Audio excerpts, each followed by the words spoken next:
مسؤوليinta gobolka Togdheer kuwa degmada Burco iyo waliba mas'uuliyiinta wasaaradda macdanta iyo biyaha gobolka Togdheer ayaa maanta si wada jir ah u dhagax dhigay mashruuc afar taangi oo biyo ballaarin oo laga hirgelinayo magaalada Burco ee xarunta gobolka Togdheer kaas oo iska gaashanayaan mas'uuliyiinta degmada Burco iyo waliba mas'uuliyiinta wasaaradda macdanta iyo biyaha gobolka Togdheer mashruucan ay qayb ka tahay hay'adda IOM waxa madashani la dhagax dhigay ka hadlay sidwaha wasaaradda macdanta iyo biyaha gobolka Togdheer iyo waliba maareeya ku xigeenka wasaaradda macdanta iyo biyaha gobolka Togdheer kuwaas oo faahfaahin ka bixiya mashruucan iyo faa'iidada uu leeyahay bulshada gobolka Togdheer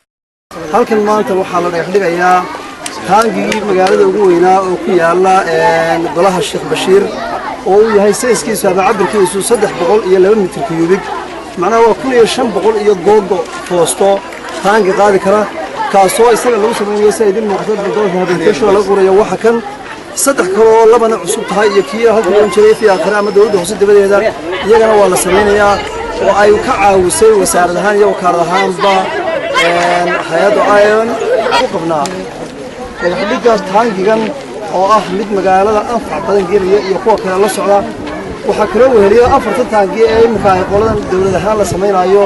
laba kale oo iyaguna mid kale oo 200 mitir qaadayo oo cusub waxaan rajaynayaa sanadkan dhamaadkiisa inay 6 taangi Burco u wada shaqeynayaan sidoo kale waxa asaguna ka hadlay mashruucani iyo waliba cidda fangareynaysa maayir ku xigeenka degmada Burco Maxamed Xasan Xaday waxaanu yiri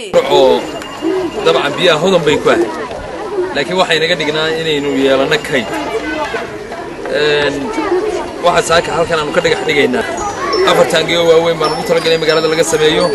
mid waliba uu yeeriyahay 1500 iyo 2000 uu qaadayo muhiimadeeduna waxa weeye dadweynaha reer Burco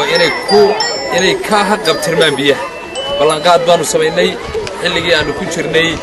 doorashada golaha deegaanka ugu dambeyntii waxa soo afjaray madashani dhagax dhiga gudoomiyaha gobolka Togdheer Maxamed Muuse Diiriye waxaana hadaladiisii kamid ahaa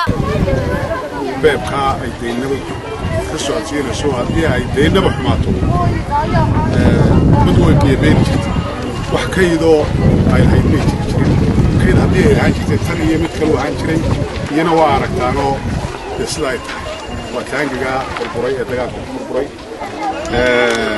runtii sida uu sheegay maareeyanku